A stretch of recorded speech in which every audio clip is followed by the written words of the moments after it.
नमस्कार, IND special में आपका स्वागत है। मैं हूं आपके साथ आकाश सैन और आज हम बात करेंगे पंचायत चुनाव को लेकर। तारीख वही, उलझन नहीं। जी हां, जिस तरीके से पंचायत चुनाव को लेकर राज्य निर्वाचन आयोग ने तारीखों का ऐलान किया था और ये साफ कर दिया था कि मध्य प्रदेश में पंचायत चुनाव होंगे, लेकिन इस बीच जिस तरीके से कांग्रेस का रवैया नजर आया, जो रोटेशन प्रक्रिया थी उसको लेकर कांग्रेस कोर्ट पहुंची, हाई कोर्ट से मामला सुप्रीम कोर्ट पहुंचा और उसके बाद अब सुप्रीम कोर्ट ने इसको लेकर नए दिशा निर्देश दिए। साफ तौर पर जो संविधान है उसके अनुरूप चुनाव कराने के दिशा निर्देश जो है राज्य निर्वाचन आयोग को दिए थे और उसके बाद अब राज्य निर्वाचन आयोग एक्शन में नजर आ रहा है। और बड़ी बात यह है कि जिस तरीके से ओबीसी आरक्षण को लेकर जो तमाम चीजें की गई थी उनको सीधे तौर पर ओबीसी सीटों पर जो आरक्षण की प्रक्रिया थी उसको सीधे तौर पर स्थगित कर दिया गया है। मतलब ये साफ कर दिया है राज्य निर्वाचन आयोग ने सुप्रीम कोर्ट के निर्देश के बाद कि जो ओबीसी सीटें हैं उन पर अब चुनाव नहीं होगा।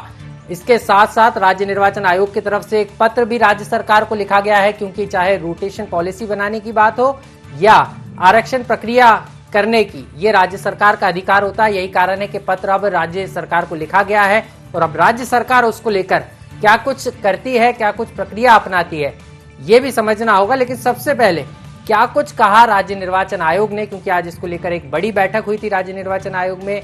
जो मुख्य निर्वाचन आयुक्त थे राज्य निर्वाचन आयोग के बीपी सिंह, उनकी अध्यक्षता में ये बैठक हुई थी। क्या कुछ रहा बैठक में और किस तरीके से ओबीसी सीटों को स्थगित किया गया है, ओबीसी सीटों का चुनाव, सबसे पहले आपको वो सुनाते हैं, लेकिन उसके बाद बीजेपी और कांग्रेस का क्या कहना है वो भी आपको सुनाएंगे। देखिए, कल जैसा माननीय सुप्रीम कोर्ट ने आदेश दिया है उसके पश्चात आयोग की बैठक आयोजित हुई है और आयोग ने ये डिसाइड किया है कि माननीय सुप्रीम कोर्ट के आदेश के पालन में ओबीसी के लिए जितनी रिजर्व सीट थी उनका निर्वाचन प्रक्रिया स्थगित की जाए। तो हमने स्थगित कर दी हैं और इन सीटों को जनरल कैटेगरी में रीनोटिफाई किया जाए। तो इस निर्देश के पालन के लिए चूंकि आरक्षण की कार्रवाई राज्य शासन से स्तर से होती है, तो राज्य शासन को हम आज पत्र लिख चुके हैं कि वो एक सप्ताह में हमें अवगत कराएं कि माननीय सुप्रीम कोर्ट के आदेश के पालन में उन्होंने क्या किया है। ये राज्य शासन स्तर से ही होना है और हमने एक सप्ताह का समय दिया है कि वो एक सप्ताह में इस माननीय सुप्रीम कोर्ट के आदेश के पालन में अग्रिम कार्रवाई करें और हमें अवगत कराएं। पहले तो ये कि सारी आरक्षण की कार्रवाई शासन स्तर से ही होती है। जिला पंचायत अध्यक्ष के आरक्षण की कार्यवाही भी शासन स्तर से होना है। ऐसी स्थिति में ये जानकारी मैं देने में असमर्थ हूँ। देखिए, निर्वाचन की जो हमारा कार्यक्रम है, ओबीसी सीट के लिए जो हमारी सीटें थी ओबीसी के लिए आरक्षित, उनको छोड़ के जो अन्य सीटें हैं उसका चुनाव कार्यक्रम हमारा यथावत जारी रहेगा और जो डेट नियत है इलेक्शन के लिए तदनुरूप हमारा निर्वाचन कार्य संपन्न होगा। 6 जनवरी को ही होगा और 28 जनवरी और 16 फरवरी 3 चरण में मतदान होना है। यथावत मतदान होगा सिर्फ ओबीसी सीट को छोड़ के। आयोग ने बैठक की है और आयोग की बैठक के तदनुरूप ये निर्णय हुआ है कि हम इलेक्शन में कंटिन्यू रहेंगे और सुप्रीम कोर्ट के आदेश के पालन में ओबीसी सीट का प्रक्रिया फिलहाल स्थगित रहेगी। मध्य प्रदेश में पंचायत चुनाव में ओबीसी को आरक्षण ना मिले, इसका प्रयास कांग्रेस के द्वारा लगातार लंबे समय से किया जा रहा था। मध्य प्रदेश में सर्वोच्च न्यायालय ने ओबीसी को जो पंचायतों में 27% का आरक्षण था उस पर रोक लगाई है और इससे स्पष्ट है कि कांग्रेस हमेशा ओबीसी की विरोधी रही है। मध्य प्रदेश में जब से हमारी सरकार है तब से लगातार हम लोग 27% आरक्षण पर ही मध्य प्रदेश में पंचायत के चुनाव करा रहे थे, जिससे कि पिछड़ा वर्ग के लोगों को प्रतिनिधित्व करने का अवसर मिले। परंतु कांग्रेस ने षड्यंत्र करके, और चूंकि कांग्रेस ओबीसी विरोधी है और इसलिए ये जो सर्वोच्च न्यायालय का निर्णय आया है इसके लिए हम कांग्रेस की निंदा करते हैं। तो साफ तौर पर आप देख रहे थे कि किस तरीके से मध्य प्रदेश के जो नगरीय प्रशासन मंत्री है भूपेंद्र सिंह, वो बता रहे थे कि कांग्रेस ओबीसी विरोधी है और यही कारण है कि कांग्रेस कोर्ट गई और कोर्ट से अब इस तरीके का ऑर्डर निकलकर सामने आया है। हालांकि जो सर्वोच्च न्यायालय है उसने जो दिशा निर्देश दिए हैं उसका पालन सभी को करना होगा। ज्यादा जानकारी के लिए हमारे साथ हमारे भोपाल संवाददाता आमिर खान जुड़ गए हैं। सीधे आमिर के पास चलेंगे। आमिर, कैसे देख रहे हैं? तारीखें वही हैं लेकिन उलझन नहीं है, क्योंकि सवाल अब यह है, क्योंकि 27% ओबीसी आरक्षण देने की बात की गई थी, लेकिन अब ओबीसी सीटों का चुनाव ही स्थगित कर दिया गया है। मतलब ये साफ है कि इन सीटों पर अब चुनाव नहीं होगा। हालांकि जो बाकी तमाम सीटें हैं उस पर जो है पंचायत चुनाव देखने को मिलेगा। देखिए, गैर दलीय आधार पर होने वाले इस पंचायत के चुनाव, ये कहें कि ग्राम सरकार के ये चुनाव जो है, जो तय समय है उसी पर चुनाव होंगे। क्योंकि हमने देखा था कि पहले त्रिस्तरीय पंचायत चुनाव की तारीखों का जो ऐलान हुआ था, पहले चरण में 6 जनवरी, दूसरे चरण में 28 जनवरी और तीसरे चरण में 16 फरवरी को मतदान होंगे। तो जो तारीखें हैं, इसी तारीख पर मध्य प्रदेश में पंचायत के चुनाव होंगे।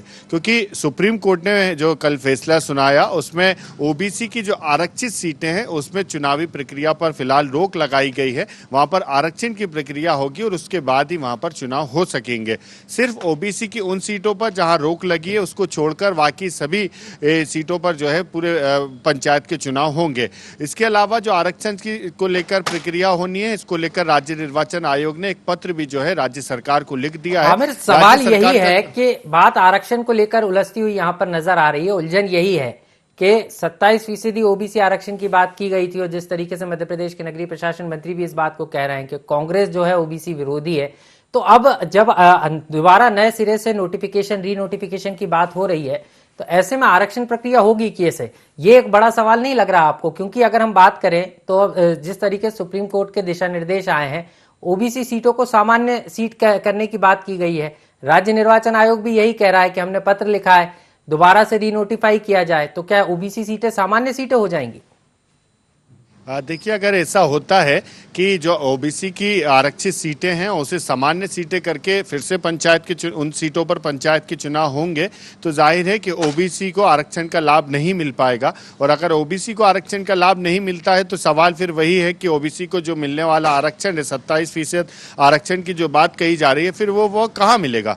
तो इसको लेकर अब राज्य सरकार कुछ मंथन करेगी और कुछ उसको लेकर रास्ता निकाला जाएगा और फिर जो है तथ्य एक सप्ताह के अंदर जो है कोर्ट में पेश किए जाएंगे। और इसको ये भी माना जाए कि देखिए, इसमें जब कोर्ट ने ये फैसला सुनाया कि ओबीसी की जो आरक्षित सीटें हैं वहां पर फिलहाल चुनावी प्रक्रिया रोक दी जाए, और जब ये इसको दूसरा पहलू देखा जाए कि सैयद जाफर और जया ठाकुर ने कोर्ट में याचिका लगाई थी, तो अब बीजेपी जो है वो सीधे तौर पर कांग्रेस पर ओबीसी विरोधी होने के आरोप लगा रही है। क्योंकि कांग्रेस जो है पार्टी पूरी तरफ से ये कह चुकी है कि जो जिनको आपत्ति है इस परिसीमन आरक्षण से, वो लोग कोर्ट गए थे, ना कि पार्टी की ओर से ये याचिका दायर की गई। बिल्कुल, इसको लेकर सियासत तो देखने को मिल रही है आमिर, लेकिन अब आगे सरकार क्या निर्णय ले सकती है? क्योंकि माना यह जा रहा है कि जिस तरीके से राज्य निर्वाचन आयोग ने पत्र लिखा है, उसके बाद सरकार भी एक्शन में है, विशेषज्ञों से राय ले रही है और जल्दी इसको लेकर सरकार की तरफ से भी कुछ निर्णय आ सकते हैं।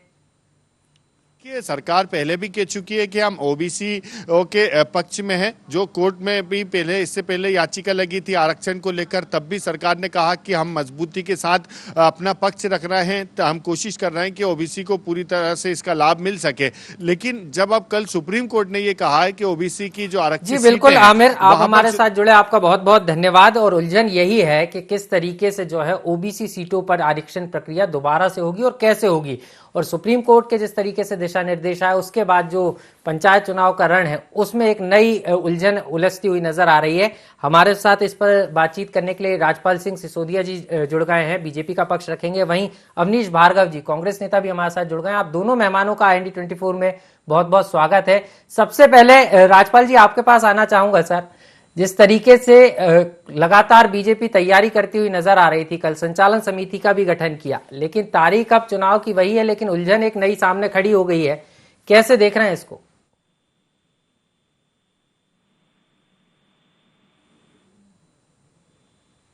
राजपाल जी, आपको आवाज मिल पा रही है?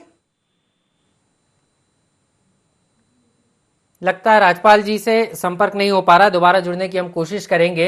अवनीश भार्गव जी, नेता कांग्रेस, लगातार हमारे साथ बने हुए हैं। अवनीश जी, आपसे समझना चाहूंगा सर, आप लोग लगातार कोर्ट में इस बात को चैलेंज भी कर रहे थे और अब सुप्रीम कोर्ट की तरफ से जो दिशा निर्देश आए हैं उसके बाद ओबीसी सीटों पर जो चुनाव होना था उसको होल्ड कर दिया गया है, स्थगित कर दिया गया है।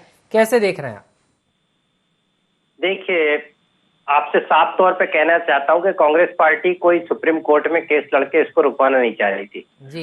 इसका मुख्य मुद्दा यहाँ से शुरू होता है कि 2019 में मध्य प्रदेश पंचायती राज का आरक्षण हो गया, परिसीमन हो गया, पूरी तैयारी हो गई। 2019 के आरक्षण और परिसीमन को लेकर कोई भी जनप्रतिनिधि ना हाईकोर्ट गया ना सुप्रीम कोर्ट गया जी। सब व्यवस्थित काम चल रहा था। मध्य प्रदेश में सरकार का परिवर्तन होता है, भारतीय जनता पार्टी की सरकार बनती है, 1.5 साल बाद वो कह देती कि ये परिसीमन और आरक्षण को निरस्त किया जाता है। तभी से जो ग्रामीण क्षेत्र के जनप्रतिनिधि थे, जो 1 साल से मेहनत कर रहे थे अपने सरपंच के लिए, जनपद के लिए, जिला पंचायत के लिए, पंच के लिए, उन सब में गुस्सा आक्रोशित आता है मध्य प्रदेश सरकार के निर्णय के खिलाफ। और मध्य प्रदेश की सरकार ये कहती है कि 2019 का परिसीमन आरक्षण लागू नहीं होगा, 2014 का आरक्षण लागू होगा, 2014 का ही परिसीमन लागू होगा। तो ये कौन से कानून में था, कौन से नियम में था? असंवैधानिक काम मध्य प्रदेश की शिवराज सिंह चौहान की सरकार ने चुनाव आयोग को बोला, इस आधार पर चुनाव करा जाए। जनता आक्रोशित हुई, जनप्रतिनिधि नाराज हुए, उसको लेकर हाईकोर्ट गए और सुप्रीम कोर्ट गए। जब 2019 में एक भी पिटीशन दायर नहीं हुई थी, ना परिसीमन के खिलाफ हुई थी, ना आरक्षण के खिलाफ हुई थी, तो उसमें किसी को कोई दिक्कत नहीं थी, तो आपको 2014 लागू करने की जरूरत क्या आ गई थी? बीजेपी से समझ लेता हूं सर, आपके पास लौटूंगा मैं। राजपाल सिंह सिसोदिया जी हमारे साथ जुड़ गए हैं। सर, आपसे समझना चाह रहा हूं, कांग्रेस एक तरफ आरोप भी लगा रही है कि 2019 की जो परिसीमन किया गया था, पंचायत चुनाव के लिए आरक्षण प्रक्रिया अपनाई गई थी, उसको आपने निरस्त किया, 2014 को आप लेकर आए, और यही कारण रहा कि जो तमाम वर्ग थे जो नाराज थे, ऐसा कांग्रेस का कहना है। वो कोर्ट गए और अब कोर्ट की तरफ से ये दिशा निर्देश आए, कैसे देख रहे हैं सर?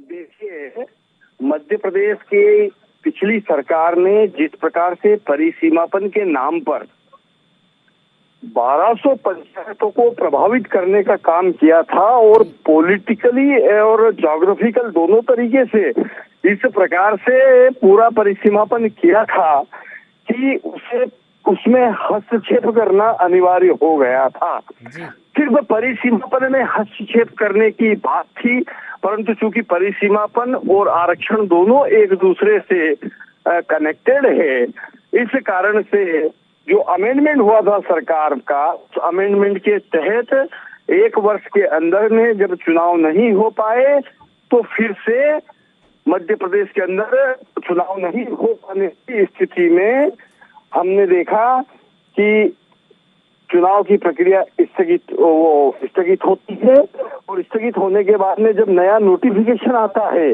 उस नए नोटिफिकेशन के बीच में इतना समय नहीं था कि फिर से आरक्षण की परिस्थितियां बन सके। इस कारण से जो स्थिति थी उस कांग्रेस के समय 19 में किए हुए परिसीमन को निरस्त करने के बाद की, उस स्थिति में यह चुनाव होना तय हुए। निर्वाचन आयोग ने जिस प्रकार से चुनाव का कार्यक्रम दिया, उस चुनाव के कार्यक्रम के अनुसार भारतीय जनता पार्टी चुनाव कराने की स्थिति में थी और कर रही थी, अपनी तैयारियां भी करते हुए। ये तो बात तैयारी की हुई सर, लेकिन सवाल ये है कि अब जिस तरीके सुप्रीम कोर्ट ने दिशा निर्देश दिए हैं और उसके बाद राज्य निर्वाचन आयोग का ये साफ तौर पर कहना है कि ओबीसी सीटों पर जो चुनाव होना था उसको स्थगित कर दिया गया है, और जो दिशा निर्देश सुप्रीम कोर्ट की तरफ से आए हैं उसके अनुसार राज्य सरकार री नोटिफाइड करे, दोबारा से नोटिफिकेशन जारी करे, तो सर आपको नहीं लग रहा अगर ऐसा होता है तो कहीं ना कहीं जो ओबीसी वर्ग का हक है वो छिन जाएगा, क्योंकि ओबीसी वर्ग की सीटें अब सामान्य हो जाएंगी, तो ऐसे में अगर री नोटिफाई सरकार करती भी है तो ओबीसी वर्ग का हक छिनेगा, ऐसा नहीं लग रहा आपको? जी, मेरा ऐसा कहना है कि हमेशा कांग्रेस जो है ओबीसी वर्ग को न्यायालय में ले जाके उलझाने का काम क्यों करती है? जी, पहले भी आप देखेंगे कि ओबीसी वर्ग के साथ अन्याय किसने करा? कांग्रेस ने किया। 27% आरक्षण वाले विषय को लेकर जिस न्यायालय में अपना पक्ष आपने जिस रखने का काम किया वो कांग्रेस की सरकार थी। हमारी सरकार आते ही हमने हाईकोर्ट में पक्ष रखने का काम किया और तथ्यात्मक आंकड़े रखने का काम किया। उसके आधार पर ओबीसी का 27% आरक्षण की मार्ग सुनिश्चित होने का काम हुआ। अभी फिर पिटीशन में ये विषय को लेके कौन है? इस विषय को लेने का काम अपने स्वार्थ पूर्ति के लिए कांग्रेस के नेताओं ने किया। चुनाव एन केन प्रकरण रुके, इस वजह से ओबीसी वाला बिंदु उठाकर उस प्रकार से पूरे विषय को उलझाने का काम कांग्रेस ने किया। मेरा सीधा सीधा आरोप है कांग्रेस के ऊपर कि चुनाव से भगने का काम क्यों करते हैं कांग्रेस के लोग? क्यों जब चुनाव को की घोषणा हो जाती है तो उसके बाद न्यायालय जाने का काम करके इस प्रकार से उलझाने की बात करते हैं? ये काम तो कांग्रेस के लोग कर रहे हैं। हम तो ये संवैधानिक संस्थाओं के द्वारा जो मार्ग प्रशस्त किया जाएगा, संवैधानिक संस्थाओं के द्वारा जो रास्ता हमें बताया जाएगा, हम उस रास्ते पे काम करेंगे। आज माननीय न्यायालय ने जो निर्णय दिया है, उस निर्णय का अक्षरशः पालन हमारी सरकार भी करेगी और निश्चित तौर पर भारतीय मध्य प्रदेश निर्वाचन आयोग भी जो निर्देश देगा, उन निर्देशों के तहत हम जो चुनाव के काम को आगे बढ़ाएंगे। सर, एक सवाल ये भी निकल कर आ रहा है कि जब दोबारा से पूरी प्रक्रिया होगी आरक्षण की, तो ओबीसी वर्ग का कितना हिस्सा रहेगा? क्योंकि एक बड़ी चुनौती नहीं लग रहा आपके लिए कि जिस तरीके से ये सामने दिशा निर्देश निकल कर आए हैं, उसके बाद अब राज्य सरकार का क्या रुख रहने वाला है?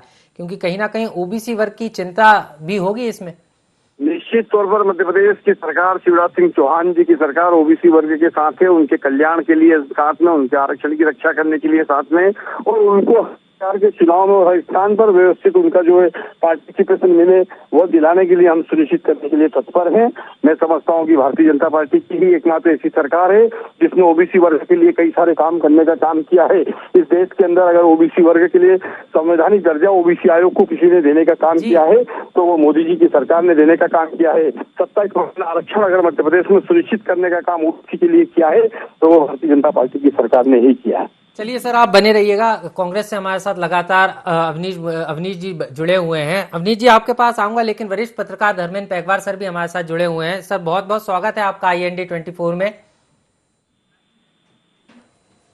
लगता है धर्मेंद्र पेगवार सर से संपर्क टूट गया, दोबारा जुड़ने की कोशिश करेंगे। अवनीश सर, बीजेपी आरोप लगा रही है कि आपके चलते ही जो है इस तरीके के दिशा निर्देश निकलकर सामने आए, यही कारण रहा कि जिस तरीके से कोर्ट के दिशा निर्देश आए और अब ओबीसी का हक यहाँ पर छीनने जा रहा है, इस तरीके के आरोप जो है बीजेपी की तरफ से लगाए जा रहे हैं।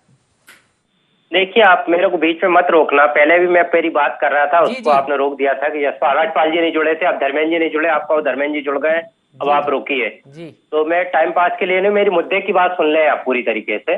सर, मुद्दे की बात ही सुनना है, तकनीक कारण है सर, सबको बोलने का मौका देना होता है। आपकी पूरी बात आएगी, बोलिए आप। हाँ, पहले मैं नहीं बोल पाया था मेरी बात। मैं ये कह रहा हूँ कि मध्य प्रदेश की सरकार, भारतीय जनता पार्टी की सरकार की मंशा साफ नहीं है। न इनकी चुनाव कराने की मंशा है, न ये चुनाव में जाना चाहते हैं। पहले भी जिन परिसीमन और आरक्षण निरस्त करके इनने जो जनप्रतिनिधियों का घोर अपमान किया है, और उसके बाद से जो चुनाव आयोग को एक तरीके से मोहरा बना के रखा है मध्य प्रदेश की सरकार ने। अभी तक तो, आज तक तो जिला पंचायत अध्यक्ष का आरक्षण तय नहीं है। जिला पंचायत का अध्यक्ष किस वर्ग का होगा? आपने आज आरक्षण होना था, आज तारीख तक तय नहीं किया। प्रथम चरण की 20 तारीख आखिरी है, तो अध्यक्ष का नॉमिनेशन कब भराएगा और कब लोग तय करेंगे किस वर्ग से भरना है? दूसरा, भारतीय जनता पार्टी कह रही कि ओबीसी के समर्थक है। 15 साल तक मध्य प्रदेश में भारतीय जनता पार्टी की सरकार रही, इनने 14% आरक्षण दिया, ओबीसी को 27% आरक्षण नहीं दिया।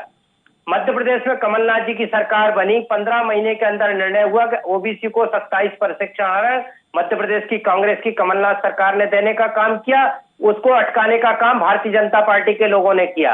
अब जहां तक बात आती है सुप्रीम कोर्ट और हाई कोर्ट की, जब सब कुछ पंचायत जनप्रतिनिधि अच्छे से चल रहे थे, गैर दलीय आधार पर चुनाव हो रहे थे, आप परिसीमन हो चुका था, आरक्षण हो चुका था, आपको कौन सा सपना आया कि ये गलत हो रहा है? यदि गलत था तो आप दोबारा परिसीमन का नोटिफिकेशन जारी कर देते, आप रोटेशन का जारी कर देते, दोबारा रोटेशन करा लेते।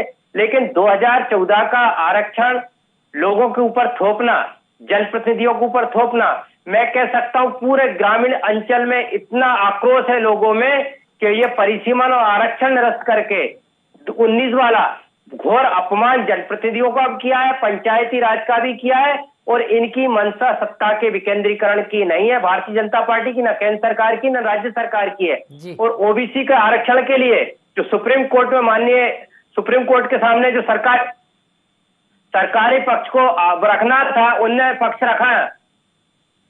पक्ष रखा नहीं, और उनने गलत तरीके से। सर अवनीश जी, यहाँ मैं आपको टोकना चाहूंगा। जिस तरीके से सुप्रीम कोर्ट में जब कल सुनवाई हुई, उस दौरान सरकार की तरफ से भी कोई नहीं था, और जिन्होंने याचिका लगाई थी वो भी मौजूद नहीं थे। यहाँ आपको थोड़ा सा मैं सुधार कर दूं, जो जानकारी आपके पास है कि जिस तरीके से सुनवाई हुई है, निकलकर तमाम दिशा निर्देश आए हैं कि पक्ष नहीं रखा, तो विपक्ष के तरफ से भी आप भी तो कह रहे हैं कि कुछ लोग गए थे, कांग्रेस नहीं गई थी। इस बात को आप भी कहते हुए नजर आ रहे हैं। बहरहाल आपके पास लौटूंगा सर मैं।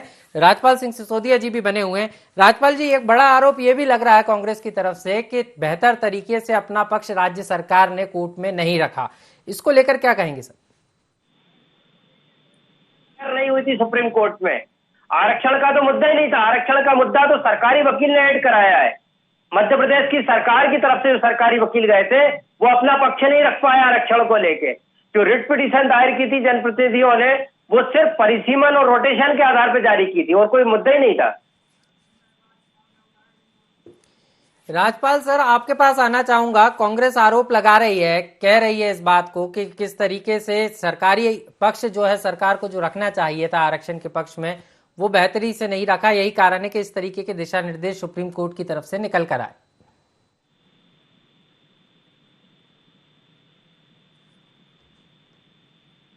राजपाल जी, आप सुन पा रहे हैं मुझे? हम दोबारा जुड़ने की कोशिश करेंगे राजपाल जी से, तकनीकी कारणों के चलते हम जुड़ नहीं पा रहे हैं। और जिस तरीके से अवनीश भार्गव जी भी इस बात को बता रहे थे कि लगातार जो है कांग्रेस ने जो है कोशिश की थी, कांग्रेस चाहती थी कि 2019 के आधार पर ही जो है पूरा चुनाव संपन्न कराया जाए परिसीमन और आरक्षण के आधार पर। वहीं सत्ता पक्ष ने ऐसा नहीं किया, 2014 के आधार पर किया और यही कारण है कि इसको लेकर पेंच उलझ गया है। लेकिन इसको लेकर जो है अब एक नई उलझन भी सामने निकल कर आ रही है। जिस तरीके से सुप्रीम कोर्ट के दिशा निर्देश के बाद पूरा मामला जो है राज्य निर्वाचन आयोग पहुंचा। राज्य निर्वाचन आयोग ने आज बैठक भी की, बीपी सिंह की अध्यक्षता में ये बैठक हुई और उसके बाद अब इसको लेकर आरोप प्रत्यारोप और सियासत भी देखी जा रही है। कांग्रेस की तरफ से सीधे तौर पर राज्य सरकार को इसके लिए दोषी ठहराया जा रहा है। लेकिन सवाल यही है कि अब इस नई उलझन का समाधान क्या होगा। अवनीश जी लगातार हमारे साथ बने हुए हैं। अवनीश जी, अब आगे आप क्या समझ रहे हैं, कैसा होगा? क्योंकि ओबीसी अगर सरकार दोबारा से रीनोटिफाई करती है और जो सुप्रीम कोर्ट के दिशा निर्देश हैं उसके अनुसार तमाम चीजें होती हैं, तो एक बड़ी चुनौती राज्य सरकार के लिए भी रहने वाली है। लेकिन सवाल यही उठ रहा है बार बार कि अब ओबीसी वर्ग का फिर कहीं ना कहीं हक यहाँ पर छिन जाएगा। देखिए, ओबीसी वर्ग को आरक्षण मिलना चाहिए और 73वें 74वें संविधान पंचायती राज अधिनियम जो आदरणीय स्वर्गीय राजीव गांधी जी ने दिया था हम सबको, वो दिग्विजय सिंह जी ने मध्य प्रदेश में सबसे पहले लागू किया था। उसमें ओबीसी के आरक्षण की व्यवस्था लगातार रही है। पिछले 25 सालों से कोई दिक्कत नहीं हुई और यह निरंतर चला आ रहा था, इसमें किसी को कोई दिक्कत नहीं थी। मुझे लगता है पूरी चुनाव प्रक्रिया को स्थगित करके राज्य सरकार को चाहिए और ओबीसी के आरक्षण की जो व्यवस्था है उसको यथावत 27% किया जाए और इसके लिए जरूर हो तो विधानसभा में प्रस्ताव पारित किया जाए और माननीय न्यायालय के सामने सच्चाई को प्रस्तुत किया जाए। कोई अच्छे वकील के द्वारा इस आरक्षण की व्यवस्था को रखा जाए और रोटेशन जो हो रहा है और परिसीमन जो हो रहा है उसको निश्चित तौर पे मैं कह सकता हूँ 2019 का रोटेशन लागू कर दे, 2019 का परिसीमन लागू कर दे। सर, मैं लौटूंगा सर आपके पास, अवनीश सर आपके पास लौटूंगा मैं। आपकी वही मांग है कि 2019 के रोटेशन प्रक्रिया को लागू किया जाए।